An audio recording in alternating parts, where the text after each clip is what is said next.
at the Austin Yacht Club like I told you I would be. That is awesome. I think I did see an adult beverage in your hand earlier.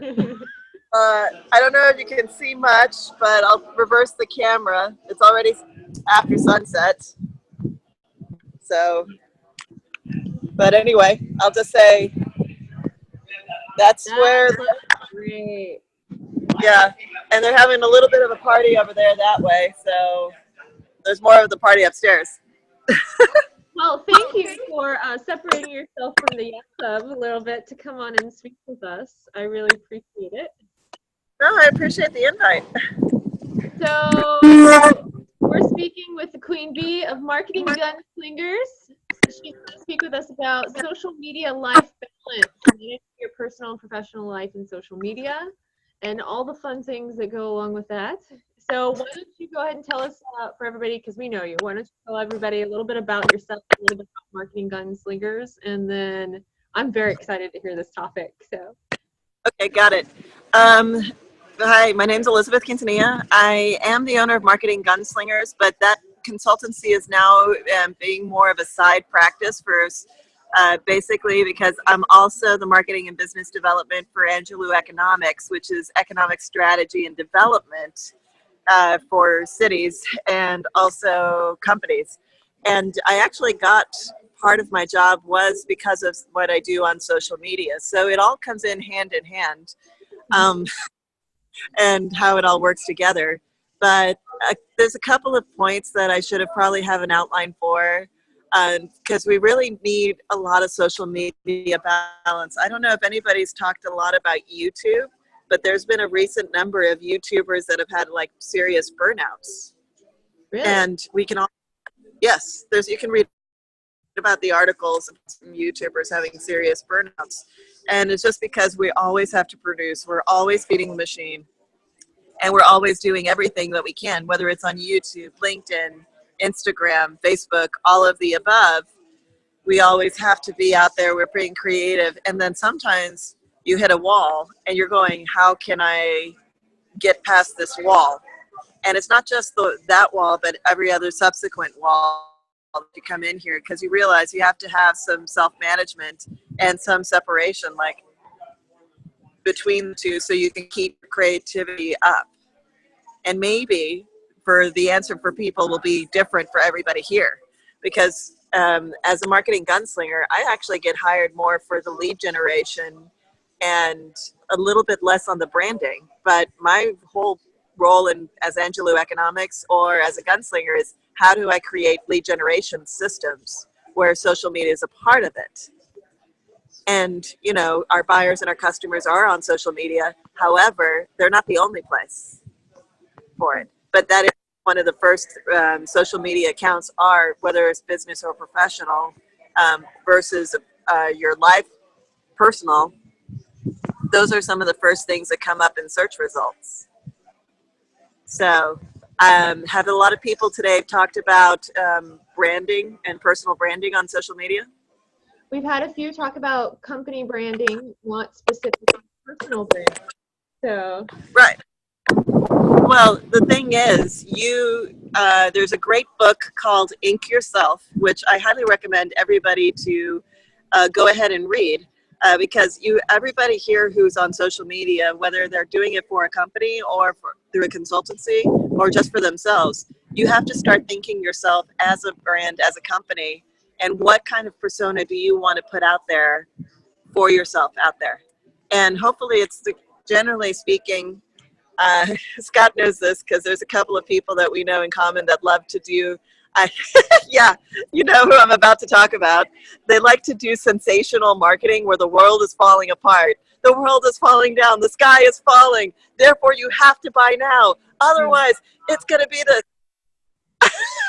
Yes, and oh my gosh, don't we get tired of how many Chicken Littles do we really have in our lives? And there gets a point where it doesn't work as a buying technique, as a selling technique and a buying technique. You got to cut it. You're not giving me the value that I'm looking for in this. So a very basic rule in marketing is people buy from the people they know, the people they like, and the people that they trust. Social media is a fantastic way of making sure you as a company and you as a person know you. Because people, when you're doing high sale ticket items, I'm not talking about the $5 reports, but here at Angelo Economics, I'm writing RFPs on the order of $100,000 projects or more. People are going to buy from people at this point. So it's not just about the company, but it's how do you manage the whole company of its people. So the company is an entity, but it's also the sum of its parts. It's actually more of the sum of the parts. So I want to be very careful of how do I represent myself as a member of this company, but I'm still a person. And I can tell you, Angelo, yes, Angelus Angelo has no interest in sailing. Absolutely. Well, maybe, but not to come out here every weekend, and come out and sailing. But this is part of me, who I am as a person. Now, we all know about sailors. We all have heard about the drunken sailor. Am I going to be dumb enough to post a picture of somebody throwing up yay, it's another great sailing party? No, that's not what people want to see in a sailing picture. People want to see the dream. What is it about the dream? It is true. You're positioning a story. When you're getting people to get to know you, you're telling a story about yourself. You're telling a story about the people around you that you're with. You're also helping facilitate their stories. You're realizing this is one of the best places to have summer camps as a kid in Austin, Texas. They have a great summer camp for kids. So why would I ever do anything to ruin the reputation of the Austin Yacht Club online? You don't. You just want to put it in the best foot forward and show the best people there. And then luckily, I have made enough friends here on social media where I can tag them. But if you ever actually go back and look at some of the profiles of those people that I'm tagging, all their social media profile is my pictures that they've been tagged in, because they don't actually do much in social. That's just not who some of these people are. I mean, they're over 60. So even though they're over 60, they have a Facebook account. That doesn't mean that they're active on it. So now you go back and let's go ahead, and so that's the knowing part. So people, when you're creating these lead generation systems, people have got to get to know you. So you get to share your story and you get to pivot your story. And then depending on how they are, they're going to do their research and find out about you. So you might as well be the most likable person that they are to get your best foot forward, because we all know you make an impression the moment you walk in a room, and it takes 30 seconds to make an impression. Now people have an impression about you as a person and a company before they even met you. So even if you can give the best pitch that's out there for a potential client, if you don't make sure that you have your best foot forward on social media to begin with, you'll never get to the pitch. So likability, highly important. Then comes the trust factor. Basically, what I say on the trust factor is you have to be very careful how you position yourself on social media, because I'm not going to talk about any one person in a wrong light. As much as we would like to say, oh my God, I can't believe this. Save that room, save that gossip for the bathroom or the locker room. You can't do that. You can't do the bashing. The only time you can do bashing is if an airline drops your luggage and you have to go and you have to tweet the airline. Then you're allowed to bash. Because do people want to do bashing? It has to be justified. You can't just do I got cut off in traffic. I'm sorry, that happens every day in Los Angeles, probably 5 times before you even get to the office. I know it happens to me at least once a day going into the office here in Austin. Oh, it's horrible. It's like, okay. Yeah, but it's like I'm not going to go in and say, I'm stuck in traffic. I can't believe this person zigzagged in my way, took the access road, and then came back down. It's like, no, you can't do that. because that doesn't make you, because why would I want to do business with somebody that's always bashing other people? You know, how does that exhibit trust? So in your behaviors on social media, you have to remember those three factors that we're exhibiting. You have to, that you know the person. You want to be a person that's known, a person that's likable, and exhibit the attitudes of trustworthiness, that they'll put their faith and trust in you so that they can take you to the next step when you need to actually have an offline relationship. So I guess going back in here, obviously I'm a ferocious reader. So we all have our different tribes. Even you have a social media tribe, but you probably have a tribe outside of social media that could care less about social media. Now, for some people, that would be like PTA. Yeah, that might be the PTA mom group. You don't know. Or here, you know, it's like they just, at this point, but they are part of your tribe. So how do you do just enough where you engage those people for when you need them? Because those PTA moms are your live people. So when you're having a live event, a live fundraiser for your nonprofit, you do everything that you want to do on social media, but remember to engage your offline tribes to help you.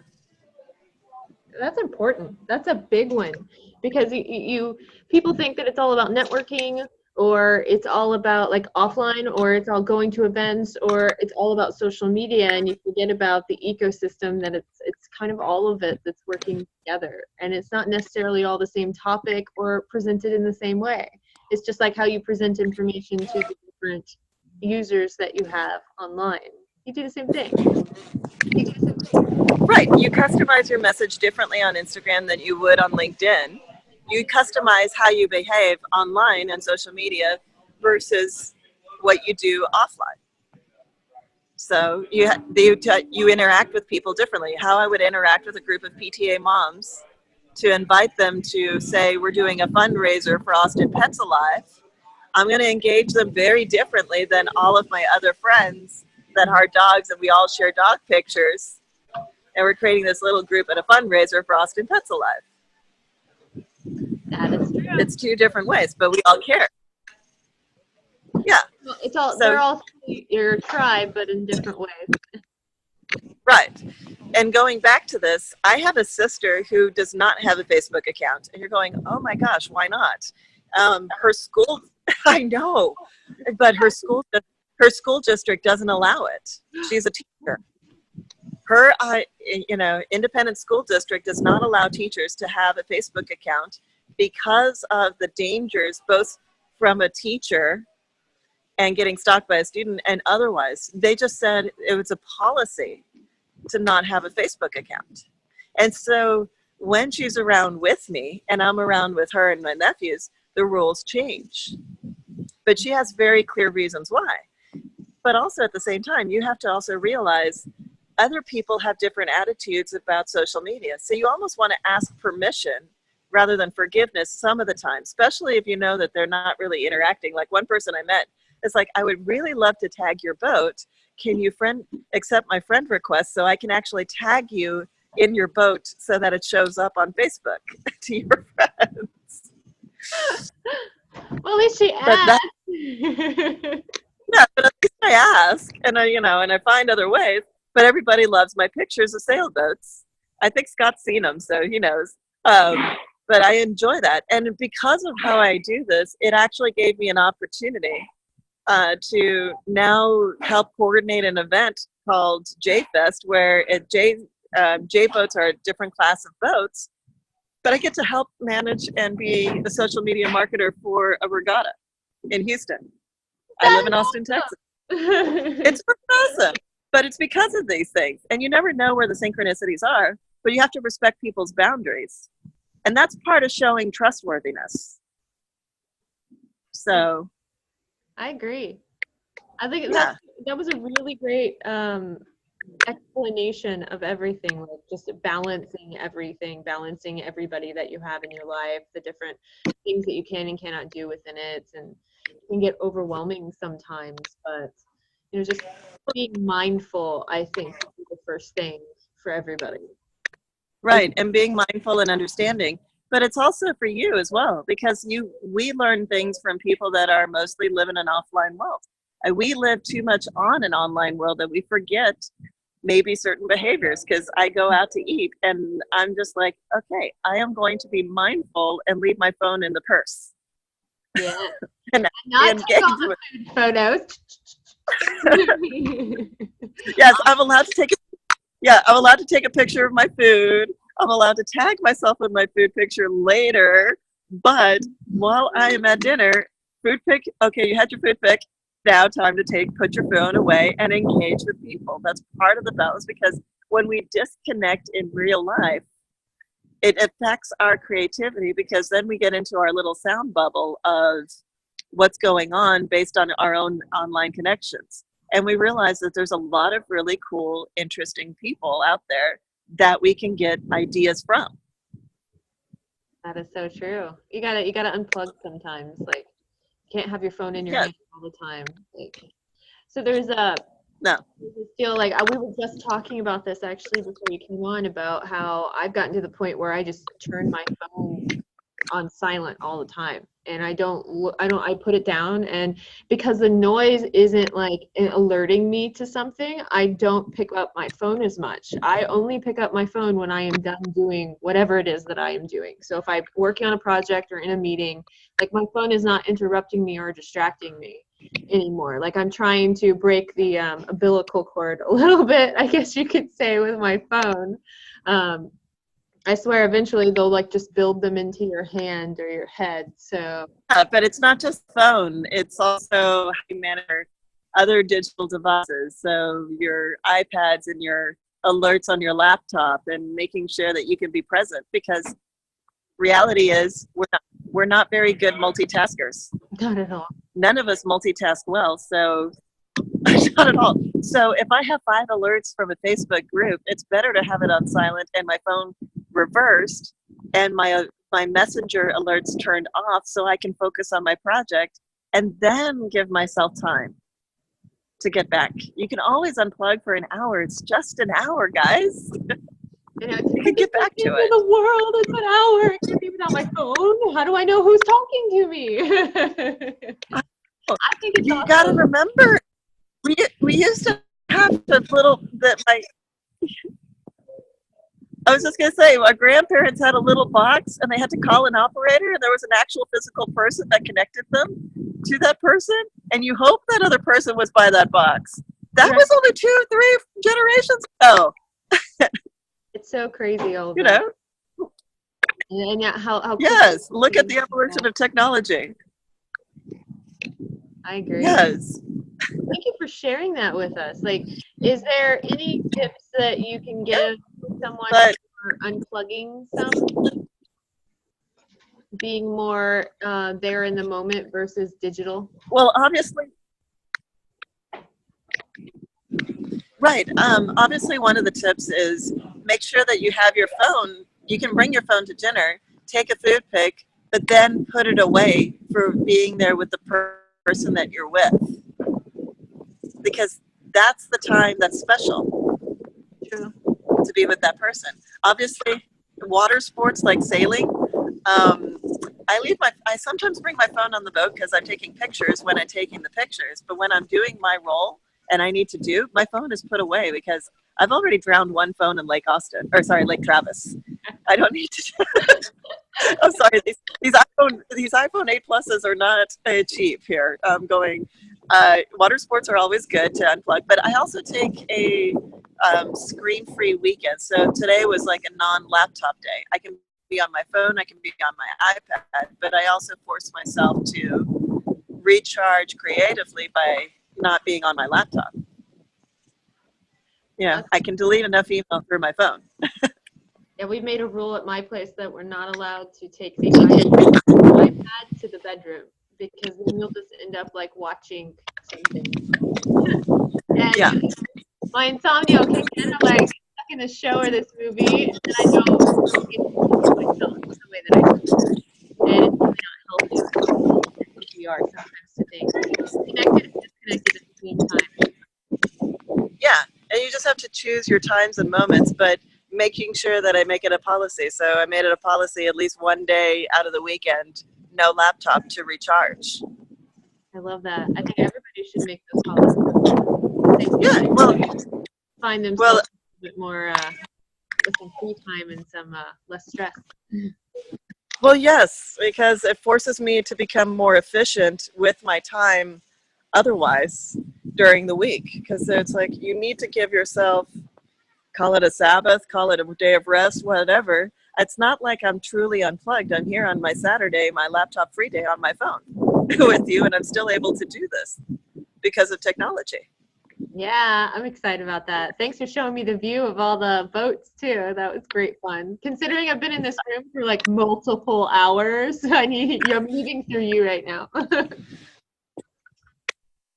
Yeah, well, as I said, just so I can, flash it around. I mean, we're just up there. It's like, I'll take you here. Here, really. So. Hang on, there you But are. yeah. Awesome. I mean, so, but anyway, I guess that's it. So, Thank you for do hopping you on. have anything else for me to do? Because I know we have 2 more. I think we're good. Hey, Scott. Thank you for listening to us. Like, I absolutely love the topic and the conversation. I think everybody needs to remember that about, social media offers great advantages, but it also can offer some disadvantages. Put down the electronic devices and give yourself some time back. Totally important. Hey, congratulations! Yes, and give yourself. Congratulations on the new gig. That's awesome. Yeah, it is. Well, yeah. I'm learning a lot from Angelo at Angelo Economics. I mean, you being a real estate guy, you understand the economic forecasts and creating those predictions. And if a city doesn't have a good economic strategy, how can you expect growth and real estate prices to go up? Yeah, or to predict when they go down. Yeah. Yeah, as I said, it's a lot of fun. I mean, I still do some marketing gunslinging work, but it's usually for friends and family people that I like, because I really enjoy what I do now, and I get to bring all my talents. So my whole team actually got absorbed into Angelo Economics. So we're all as a team. Nice. Yeah. Congrats. So real quick Thank you. before we let you go, how Alrighty, can well. we get in contact with you?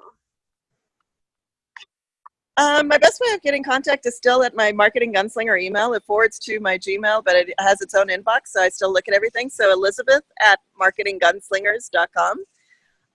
We'll probably turn Marketing Gunslingers, instead of a consulting site, into more of like a passion about marketing site, because I do want to write a couple of books on lead generation and marketing. And so actually taking this role allows me to do some of that passion work that I always wanted to do. Awesome. Well, let us know when that book is out. I will, definitely. Elizabeth, you enjoy the rest of your evening. Thank you so much.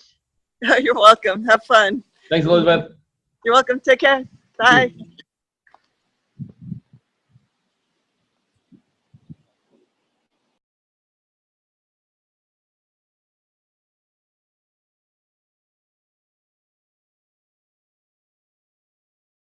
Hello.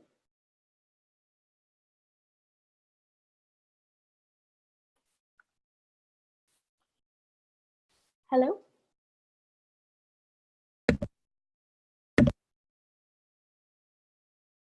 Hello.